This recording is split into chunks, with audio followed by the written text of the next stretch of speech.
Hey guys, Wet Movie 1 back here again with another video for you guys today. And in this video I'm going to be talking to you guys about my top 10 favorite movies of 2013. My personal picks, the ones that excited me when I went to go see them and really wanted me to get them on DVD and Blu-ray when they came out. There might be a couple of movies on this list that you may be asking me going, Brendan, why is this movie not on your list? It's probably because I haven't seen it yet or something. Like 12 Years a Slave, I still need to see that, and Saving Mr. Banks, which I really want to see. But those ones are not going to be on this list because I haven't seen them yet. But keep in mind, guys, that a lot of the movies that I like are not like traditional ones that like a lot of like, film critics and stuff will put on their list. This is my personal top 10 list of 2013. Number 10. Alright guys, number 10 on my list is Scenic Route, starring Josh Duhamel and Dan Fogler. In this film they play lifelong friends on this road trip, and on this road trip their truck breaks down in the middle of the desert. They don't know what to do, and the whole movie is pretty much them trying to figure out how to get out of their situation, and how tension starts rising between the two friends, and how as long as they stay together in the middle of nowhere, they start saying things to each other that starts making them even more and more crazy. And you know what I mean, it's one of those kind of psychological movies like what are you gonna do if you're stuck in the middle of the desert when your truck breaks down and there's no cars driving by, nothing's going on. Really fell in love with this movie. There's a lot of good writing in this film. Dan Fogler did a very good job. You guys all know him from Balls of Fury and like Kung Fu Panda and stuff like that. But this one has to be number 10 on my list. Really did love this movie. I think you guys will too. Number 9. Alright guys, number 9 on my list would have to go to Fruitvale Station, starring Michael B. Jordan and Octavia Spencer from The Help. This film is based on a true story about Oscar Grant, a young 22-year-old man with a girlfriend and a little girl. And this movie chronicles the last day of his life. And this movie is based on a true story of this young man named Oscar Grant that was gunned down at the Fruitvale Station by these cops, for no apparent reason. And when this happened, it really, upset the whole community of this town that they lived in. And this movie really did touch me because his murder was captured on videotape. And right at the beginning of this film, you see the actual tape of what happened to Oscar Grant at the Fruitvale Station with him and his friends. And it was just a really depressing kind of film to watch, but it also made me start thinking and, thinking about the film after I watched it. And that's what good movies are supposed to do when you watch them. You know what I mean? They stay with you for a while. And that's why Fruitvale Station is on number 9 on my list.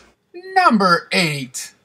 Alright guys, number 8 on my list. It's going to be one of those ones you could be like, Brendan, why is this movie on your list? But number 8 is going to have to go to Turbo. I really did like this film. It was put out by DreamWorks earlier this year.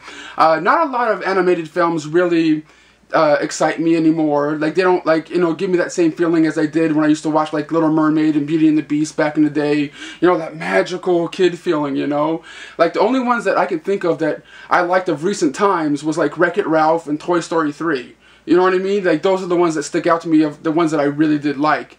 But Turbo, for 2013, to me would have to be my favorite animated film about this, little snail that dreams about going fast and dreams about entering like the Indy 500, so he can win a cup, because he's always watching those TV programs of the Indy car racing and stuff, and he dreams about doing that. Yet he's a snail, and then something happens to him and he gets juiced with Turbo and he can actually do that. And I thought it was just a fun story, especially the beginning half of this film. It really reminded me of, like, Honey, I Shrunk the Kids and stuff. You see the life of the snails and, and how they live in the grass outside of someone's house and stuff like that. It was just a really fun, cute kind of movie that, after I saw it, I was really excited to see it again when it came out on Blu-ray. And of course, the first day it came out on Blu-ray, I picked it up. So this one would be my number 8. Number 7. Alright guys, number 7 on my list would have to go to Las Vegas, starring Robert De Niro, Morgan Freeman, Kevin Kline, Michael Douglas, and a slew of other people. In this film, it's about these 60-something-year-old best friends going to Las Vegas for their best friend's bachelor party, and all the trouble that they get into when they get to Vegas, all the women, all the gambling, all the drugs, all the drinking. It's just a really fun and exciting film for me. It kind of reminded me of, like, Grumpy Old Men mixed with, like, Hangover a little bit, but done a lot lot better. I saw a private screening of it months and months ago. Then I saw it again in the theaters, really got excited again. And it's one of those ones I know I'm definitely going to pick up on Blu-ray. Found it to be a lot of fun. I know you guys will like it too, and that's why it's on my list. Number 6. Alright guys, number 6 on my list would have to go to Prisoners, starring Jake Gyllenhaal, Hugh Jackman, and Melissa Leo. This was an amazing thriller film, psychological thriller film about a father played by Hugh Jackman gets his daughter kidnapped, and it's pretty much what a father would do to try to get his daughter back, since the police are not really, doing much to try to get her. There's like this, an investigator trying to find out who has the kid and where the kid's at. But in the meantime, the father is trying to do anything he can to get his daughter back. I found it to be a very, very intense thriller film. I haven't seen a film like this in like 10 years, you know what I mean? Like Eye for an Eye, one of those kind of films. And Prisoners had just great performances by everybody all around. Hugh Jackman really surprised me in this film, because all I know him really as is like, Wolverine from the X-Men films, and in this film, he's not Wolverine, If you guys are looking for an awesome thriller film, Prisoners is the one to get. But that's why I have to have that one on my list. Number 5. Alright guys, number 5 on my list is This Is the End, starring Seth Rogen, Jonah Hill, James Franco, and a bevy of other celebrities. This is one of those films that I went into this year just really excited about. And then when I went in to see it with Jose, I was not disappointed in it. Like, I got exactly what they were going for. It's just a bunch of friends making a movie and having a lot of people out there going to see it, It's about a group of people playing themselves, like Jonah Hill and James Franco all playing themselves, going to James Franco's house for a big party, but in the meantime the apocalypse is happening outside, and it's pretty much them trying to figure out what the hell they're going to do, I found it to be an absolute laugh riot to me. It was one of the first movies of the year that I watched that I was like, like really laughing at a movie, you know what I mean? Like, I don't really do that very often in films, like actually laugh out loud, you know what I mean? Like, my stomach was hurting after when I first watched it in the theater, But it's an absolute laugh riot. I know this one gets mixed opinions by people, but I absolutely liked it, and that's why it's number 5 on my list. Number 4. Alright guys, number 4 on my list has a similar title, but it's The World's End, starring Simon Pegg and Nick Frost. I went to go see this movie with Andrew this past summer, fell in love with it. I was always a fan of Shaun of the Dead. Hot Fuzz is one of those ones that's not really my top favorite of the trilogy, but The World's End has to be my favorite one of that whole Shaun of the Dead kind of trilogy.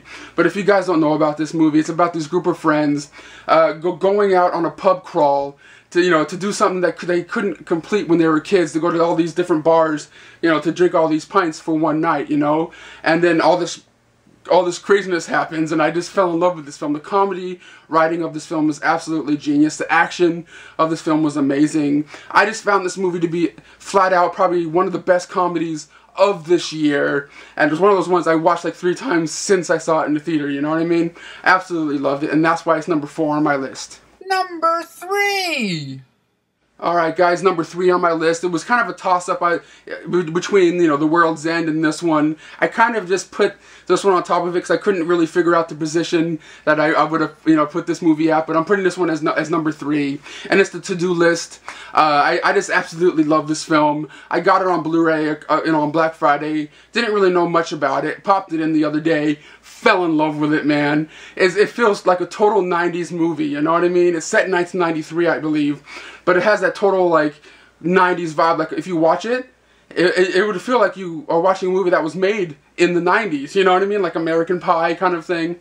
But in this film, it's about this nerdy girl that's graduating high school. She hasn't had sex yet. She hasn't got laid or anything like that. But yet, she's about to go to college, but yet she's making a to-do list of like sexual things she wants to do before she goes to college. You know what I mean? Like, rim job, blow job, like, all this crazy shit. And you know me, I like raunchy ass comedies, and I just absolutely fell in love with this film.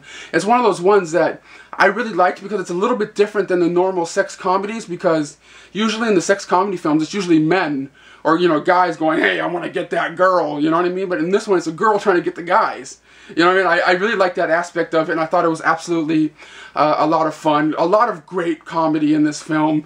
And when I popped in the movie, the first song you hear is Me So Horny from 2 Live Crew, and I'm like, oh shit. this is gonna be the shit. You know what I mean? Like, oh, so horny. You know, that's that song from like the 90s or whatever it was from that band or group, Two Live Crew, rap group or whatever. I absolutely love this film, and I think you guys will too. That's why it's number 3 on my list. Number 2. Alright, number 2 on my list would have to go to The Iceman, starring Michael Shannon and Winona Ryder.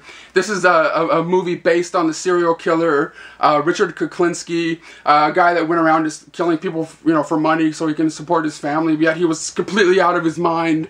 It's one of those movies I went into not really knowing much of anything about him, and actually just fell in love with the movie. I thought it was absolutely, excellently executed. Hopefully I said that right. Excellently executed for a film. It was one of those things, like, I was surprised to see Winona Ryder in the movie too. Going, holy shit, she's in a movie, I gotta go see it, because I always loved Winona Ryder from, like, you know, Beetlejuice and, you know, Reality Bites are like 2 of my favorite ones she's ever done. You know, but going into this movie, it was just a hell of a ride. A great thriller movie. Saw it multiple times since I saw it at the theater on Blu-ray.